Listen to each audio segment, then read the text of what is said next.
Greetings, everyone. Hope all of you are having an absolutely fantastic day.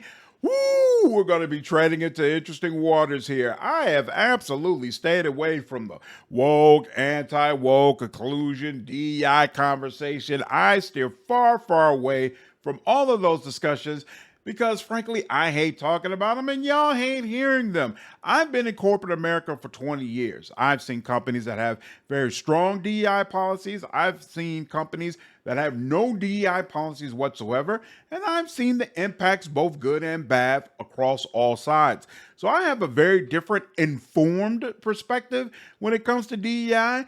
Whereas when I look at the discourse that's happening online, especially in the gaming sphere, it's coming from a lot of people who clearly don't really understand what DEI is. And that makes it rather irritating to try to venture into these discussions. But I've decided that that needs to change at least a little bit because I've got multiple games coming up that I'm really, really excited to play.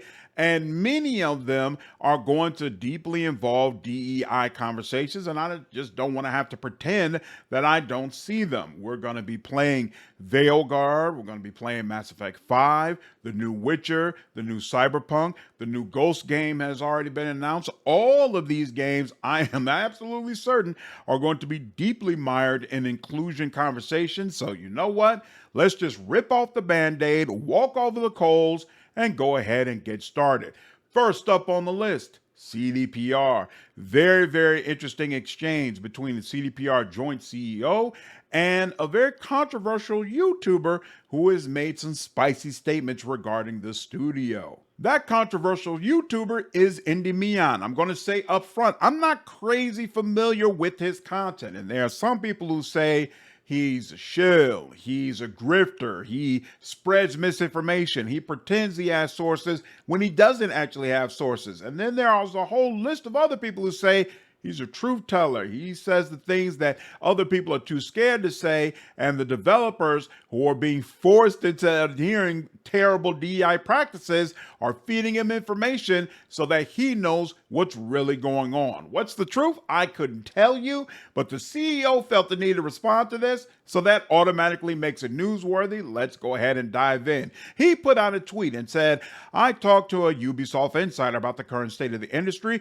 as well as another source, which tells me places like CDPR and even Funcom, which is making Dune Awakening, are in dire trouble. And yes, we are officially in a game crash. Now, what does he mean by dire trouble? Well, in his video, and I'll leave a link to it down in the description below, Endymion makes some pretty bold claims regarding CDPR, basically saying that they are in chaos right now because multiple senior developers have left the company due to the DEI policies CDPR has started pushing very hard a couple of years ago, and we'll circle back to that more.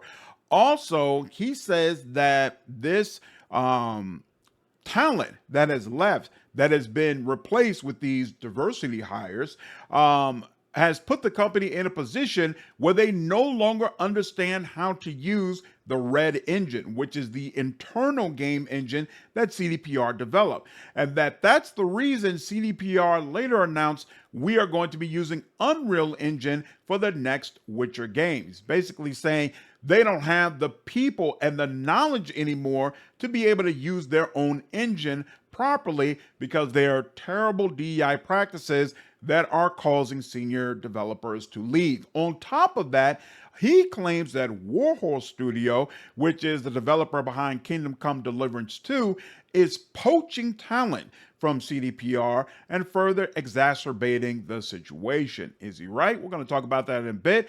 But first, let's go ahead and circle to the joint CEO statement. So Michael Nowakowski is the joint CEO of CDPR along with Adam Badowski. And he says, seems we live in times where anyone can record complete nonsense and make a story out of it. CDPR talent leaving, we have the lowest rotation of people in recent years. DEI recruitment, we hire based on merit and talent alone, just as we make games driven by artistic vision alone. Why did we choose UE? Because it enables us to work on our games more efficiently and remain cutting edge tech-wise. The Witcher 3's director left? Yeah, more than 2 years ago. Now, can we stop looking for conspiracy theories and go back to making cool stuff? Both tweets have over 1 million views, so obviously this is gaining quite a bit of traction. And under both tweets, you'll absolutely see people making it clear that they both agree and disagree with the statement. Now, let's break down this response. Let's leave the DEI portion for last and deal with the other ones because I feel like the other ones are much faster to deal with. The Witcher 3's director left. He left, I think, in 2020. No, or it might have been, no, I believe it was in 2020, 2022. One of those years that he left. Who cares? Who cares if the Witcher 3's director left? Witcher 3 had its trilogy. The new Witcher game is probably going to be completely different, have a completely different vision. The original Witcher director leaving and decided to do other games is not this crazy thing where, oh my God, CDPR is in trouble because this guy decided that he didn't want to be there anymore. I don't buy that at all. So I agree. More than 2 years ago, can we stop looking for conspiracy theories? Is it an issue that they're using Unreal Engine? Again, personally, I say no.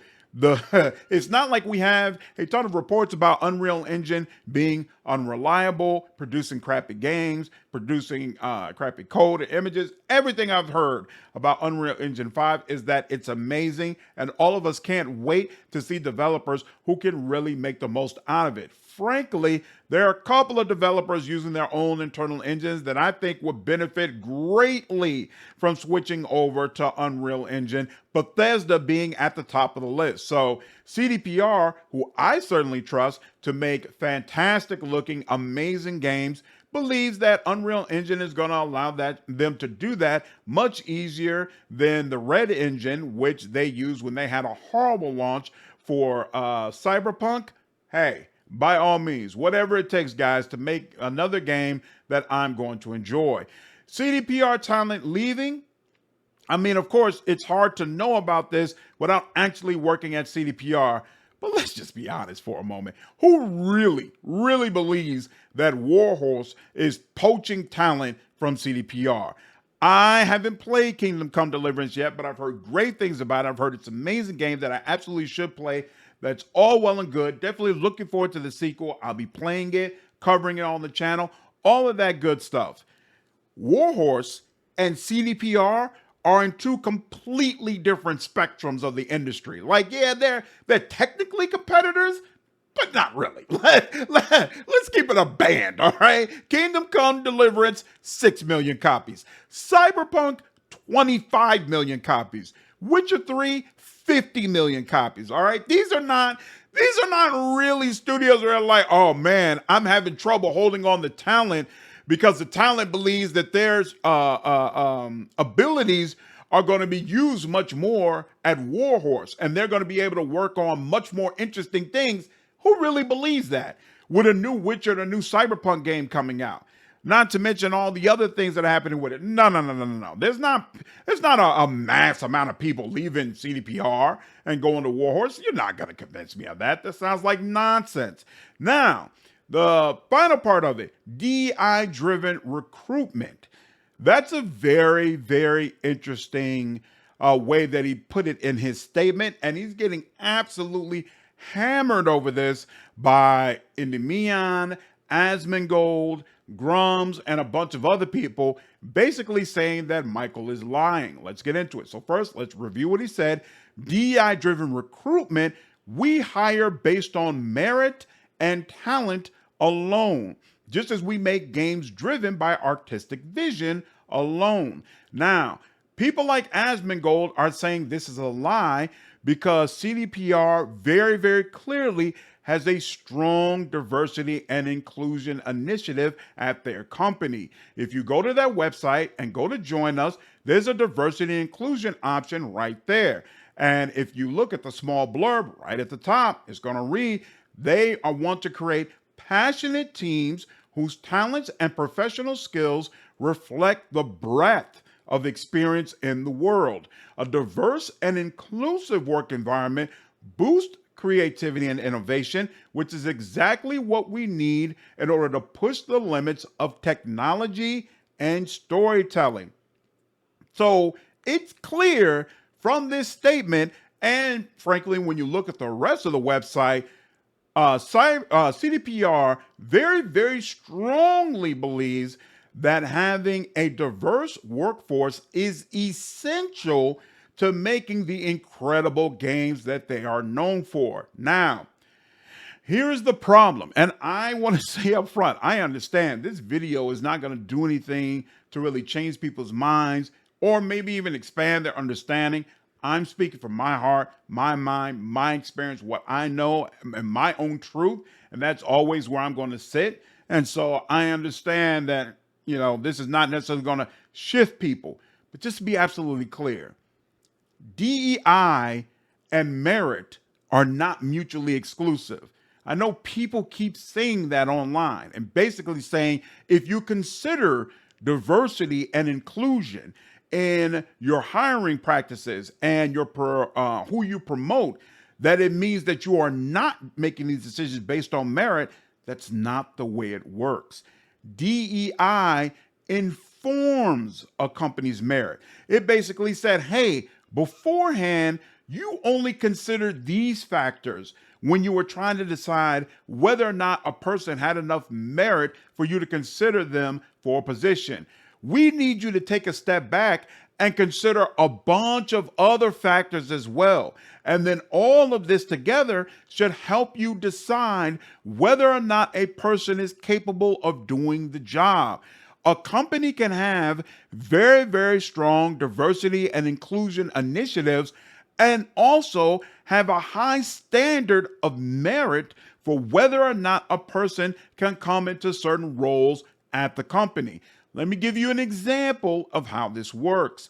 It's ironic that we're having this discussion regarding Endymion video, because that last one that he just did, where he mentioned CDPR, the vast majority of it was actually about Ubisoft. Now, Ubisoft, it's pretty obvious to everyone, it's kind of self-imploding right now. People like Asmongold and Grums and Endymion will tell you it's because of inclusivity and because of the way they've been making their games and things of that nature, right? I think the real issue is what happened, 3 years ago, 4 years ago, when they had a massive scandal regarding harassment and the way women are treated at the company. I don't think they ever really recover from that. Their reputation most certainly has never recovered from that. What happened? It became clear that there were multiple leaders at Ubisoft in positions of power who had no clue how to lead women without harassing them. Historically, especially in this country, whether or not you were a man who could lead women in a way that made them feel comfortable and made them feel confident that they would not be harassed and abused was not a question that was asked, was not a factor that was considered. It was just, what certification do you have? What degrees do you have? Can you do the job? You got those? Come on in. We'll work everything else out later. DEI says, hey, this person may have all of those things, but you also have to consider, how is he going to lead the diverse group of people under him? If there's a woman on his team, does he know how to lead her and do that without saying, hey, you need to do such and such a thing for me? Or, hey, I should be able to hug you and kiss you and touch you however I want to because you're on the team and it's all one team. DEI helps a company figure out how to weed out candidates who are going to do dumb shit that could potentially destroy your company. Ubisoft had very, very weak DEI policy, and that is a massive, massive reason why they are in the situation they are in today. Their reputation is not covered. It has not recovered. There's nobody who really believes right here, right now, Ubisoft is a great place for women to work. That impacts you. That absolutely impacts you. And that's exactly what CDPR wants to avoid. They want to make it clear, big giant red flag. Hey, if you're a woman if you're not Polish, if you're just any race, creed, color, and you want to make great, amazing games and tell great stories, this is the place you need to work. And we want you to know, we want it to be absolutely clear, here is where you should come. There's nothing wrong with that. This is not a bad thing. This is not a thing that stunts creativity. This is not a thing that usually drives a bunch of people away from your company, unless those people have practices that make things uncomfortable for the women and non-white people around them. And I say non-white, but it's not even that, because frankly, white people benefit from DEI. White people who don't have 1,000 degrees and don't have a bunch of letters behind their name, but hey, I have experience of rolling up my sleeves and actually digging in and do the work, can benefit from DEI, because DEI isn't just about race or color or sexuality. It's also about diversity of thought. Hey, look at the makeup of your team. Look at how they consider problems and look at problems, and think about what's missing. What is missing and how you all approach situations right now, and try to find somebody else who can fill that gap. There might be 4 white guys on one team who are all completely diverse because they all approach things in a very, very different manner, because they're all coming from different backgrounds. As opposed to when it used to be a company that was like, hey, we need as many people from Yale on this team as possible. We need as many people from Harvard on this team as possible. Diversity, equity, and inclusion has made it clear that's not actually going to help you. It just sounds good. It sounds good, but it's not actually going to help you. But scratch all that, because there's a deeper problem here as well. Even if the case you were trying to make is that DEI is terrible, diversity is terrible, and what CDPR has done is destroying the studio, this is a terrible way to do it. This is a terrible example of that. And I understand that a lot of people looking at Endymion's video aren't actually looking at the details of the situation, so they don't even realize this. So it's working for him. But for anybody who actually cares about the real impact and what's going on, it's nearly impossible to use CDPR's example, to use CDPR's situation as an example of DEI done improperly. Let's look at the timeline, shall we? 2020 occurs. Cyberpunk comes out. By all accounts, a terrible, tragic launch that did massive damage to the company's reputation. There are a lot of people asking, is CDPR even going to make it after this? Are we ever going to see another game from them? Will people ever trust them again? To this day, even right here, right now, there are people who comment on my channel saying, I will never pre-order a CDPR game. I will never buy another game from them without seeing reviews, because they burned me so bad with Cyberpunk, right? Shortly after 2020, let's say 2021, CDPR starts heavily pushing diversity and inclusion. And in 2022, they release a video on ESG, making it clear like, hey, we stand for humanity, human rights, pride, inclusion, all that kind of stuff, right? And supposedly, according to Endymion and some of these other folks, this caused a mass exodus of senior developers, and then an influx of, I'm sure they would call them diversity hires, right? Who don't really understand the systems, aren't really good coders, don't really understand the CDPR culture, and are basically destroying the studio, right? This is what they're claiming.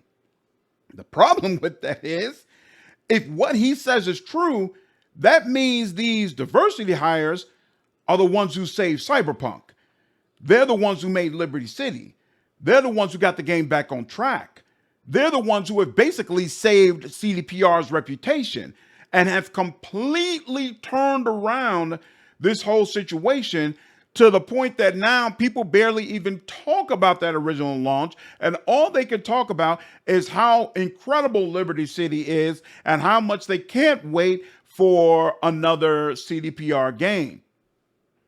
How is this example of diversity done improperly? Like, if I'm a company and I'm looking at that, I'm saying, well, damn, if I'm having issues putting out my game, I probably need stronger diversity and inclusion programs so I can bring more quality coders and developers into what I'm doing and hopefully put out a game that people are going to love and appreciate. And also, let's note as well that these new hires who came in, who turned the game around, They made a black man the center focus of that, right? Idris Elba, let's keep it a band. And he was also the center focus of their entire marketing campaign to let the world know, hey, Cyberpunk is okay now. It's a great game now. Y'all can come back. So in summary, a Polish studio brought in a bunch of diverse talent, and then that talent completely turned around their game and their company with a marketing campaign led by a black man that convinced the entire world, hey, CDPR is back. It's time to buy Cyberpunk. Everything's okay. This is not an example of DEI done wrong. It's just not. It's just not. I understand Endymion saw this as like an opportunity and he's getting a ton of attention from this. It's absolutely working for him. Good for him. But if you want to look at the details of the situation, everything points to diversity and inclusion being a massive boon for CDPR and frankly, a lot of other companies as well. But that's a whole nother story. Anyway, that's the video. Appreciate you all watching. Looking forward to the discussion. Those of you who have been around for a while already know I'm always down for respectful debate. If you want to be disrespectful or say a bunch of crazy things, all that's going to happen is I'm going to ban you. But if you want to disagree factually, we can absolutely have that discussion. Do not worry. This is not going to be something where every other day I'm making another video on this type of topic. I'm not like that. Again, I don't like entering into these types of discussions, but there are a few franchises that I'm really passionate about. Witcher is one of them. I don't want to see CDPR fail. And I kind of don't appreciate it when I see people putting out content that seems to kind of revolve around trying to tear down CDPR and damage what they're doing. I have a lot of respect for the company that they've become, along with a couple of other ones that I'm sure we'll be talking about in the future. So anyway, appreciate you all. Hope you enjoyed the video. Looking forward to seeing your feedback. I'll see you in the next video. Take care.